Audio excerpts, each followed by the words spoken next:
हस्तयोर अर्घ्यम, हाथ धुला रहे हैं आप, मुखी आचमनियम, पानी पिला रहे हैं आप भगवान। भाव रखो ना अपने अंदर, देखो कितना पुण्य मिलेगा। पानी पिला, अभी आपने पैर धुला दिए, हाथ धुला दी, मुखी आचमनियम, पानी पिला रहे हैं। उसके बाद आप सर्वांग स्नानियम जलम, भगवान को स्नान करवाने के लिए आप जल डाल रहे हैं, सर्वांग स्नानियम जलम। उसके बाद कहते हैं आचार्य जी पंचामृत दो, और ये भाव रखो कि मैं पंचामृत से भगवान को स्नान करवा रहा हूं। सुन रहे हैं? इसके बाद शुद्ध जल, कहते हैं ना शुद्ध जलम, आचमनियम जलम, आचमनियम जल दे रहे हैं। फिर भगवान को आप वस्त्र पहना रहे हैं, साथ वस्त्र पहना रहे हैं। उसके बाद भगवान को जनेऊ पहना रहे हैं, यज्ञोपवीत, देखो भाव देखो ना आप, षोडश उपचार पूजा चल रही है।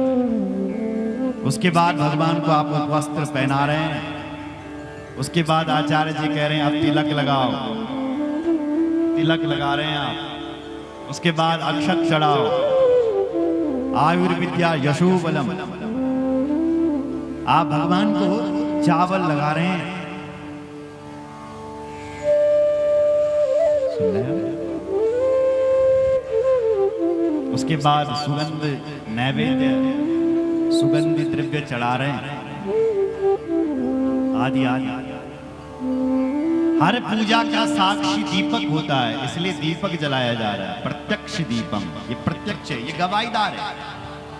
देखो भाई, सुनो मेरी ओर देखो, अगर आपका कोई केस फाइनल होना है तो कैसे होता है? जब पहले गवाहीदार आता है। बिना गवाहीदार का कोर्ट में या तहसील में केस फाइनल हो सकता है? नहीं, गवाहीदार जरूरी है। तो उसी प्रकार हम जो पूजा कर रहे हैं उसका साक्षी यानी गवाहीदार दीपक है, इसलिए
अरे भगवान बिल भोजन चकन लग गया।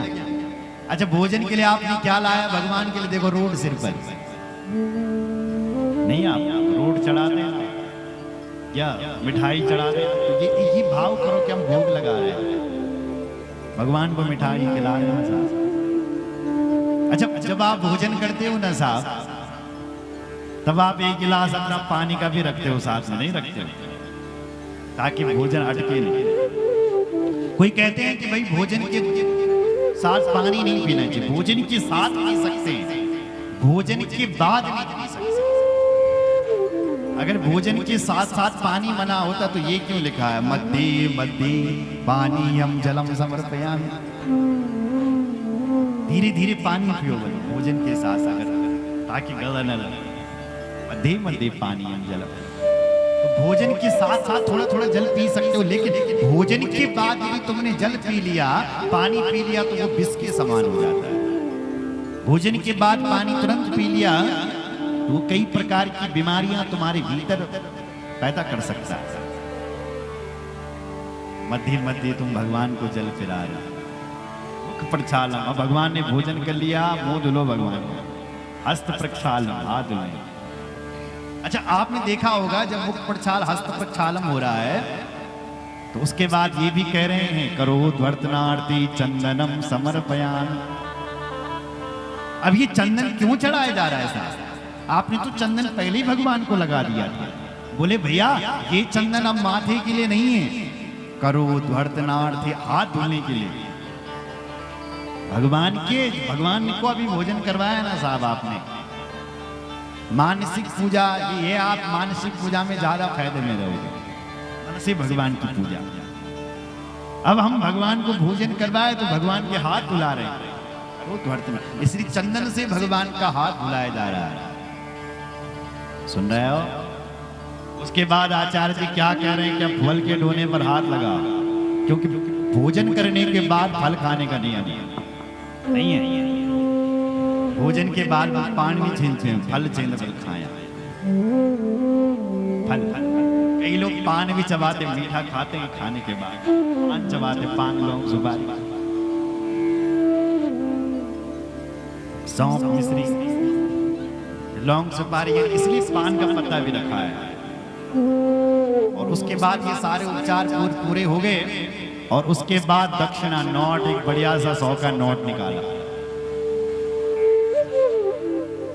कोई लोग ये कहते हैं अरे महाराज क्या आप बार बार कह रहे हो पंडित जी दक्षिणा दो दक्षिणा, एक ही बार देंगे ना सब। अरे एक ही बार क्यों? इसका विधान है, इसका क्रम है दक्षिणा देने का। अगर आप दक्षिणा नहीं चढ़ाते हैं तो इसका मतलब आप क्रम छोड़ रहे हो। दक्षिणा का भी बड़ा महत्व है साहब, और दक्षिणा से तो हर व्यक्ति प्रसन्न होता है। प्रभु हमने इतनी सामग्री आपको चढ़ाई, अब जो बल कमी रही हुई दक्षिणा पूरी हुई। 500 का नोट, 100 का भाव से चढ़ाओ ना। अब इस दक्षिणा से आप उसके बाद प्रार्थना कर लो, हे प्रभु जो हमने चढ़ाया वो आप स्वीकार करें। इस प्रकार से पूजन भगवान का करना चाहिए। आप घर पे भी तो कर सकते हैं, मंदिर में ध्यान लगा करके आंख बंद करके आप ये सोच सकते हैं। मानसिक पूजा। बोलो शंकर भगवान की जय। हर हर महादेव। पार्वती मैया जो स्नान कर रही थी वो चंदन से स्नान कर रही थी। साथ में कौन है? बोले विजया सखी। तब तक शिव जी के गण आ गए वहां, तो बेचारी सखियां शर्मा करके शिव जी आ जाते थे जब चाहे। एक दिन सखियों ने अब निवेदन किया, है माता आपको अपनी नहीं है, कम से कम हमारे बारे में तो सोचो। महादेव जब चाहे तब यहां प्रवेश करते हैं। ये जितनी भी गण तुमने बाहर रखे ये सब शिव जी के हैं, ये उनके अनुसार काम करते हैं देवी। इसलिए हे माता एक गण कोई आपका भी होना चाहिए। मां स्नान कर रही थी। महाराज सुनो जरा, मां ने अपने शरीर से मैल निकाला। क्या निकाला? झोल मैल निकाला, और उस मैल से ही इस एक पुरुष का निर्माण कर दिया। सर्वावयव निर्दोषम सर्वावयव सुंदरम विशालम सर्वसौभाग्यम महाबल पराक्रमः। मां ने अपने